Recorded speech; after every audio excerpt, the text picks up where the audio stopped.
just received the Perixx Periboard-512 Ergonomic keyboard.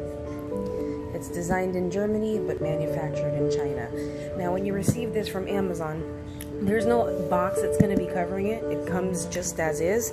When you open it, you'll see that the box is just laid out like such. When you go over here, you're going to see your wires.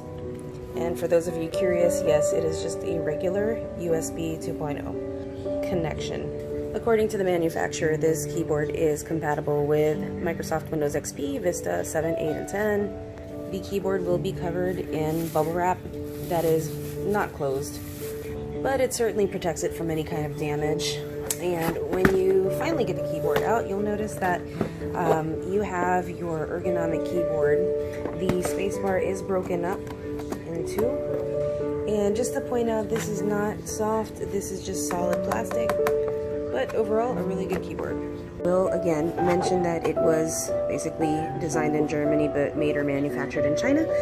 Just wanted to point out real quick on the back, if you're curious, yes, there is a way to elevate the keyboard for use, just in case you are looking to be able to have that flexibility of adjusting. Good keyboard.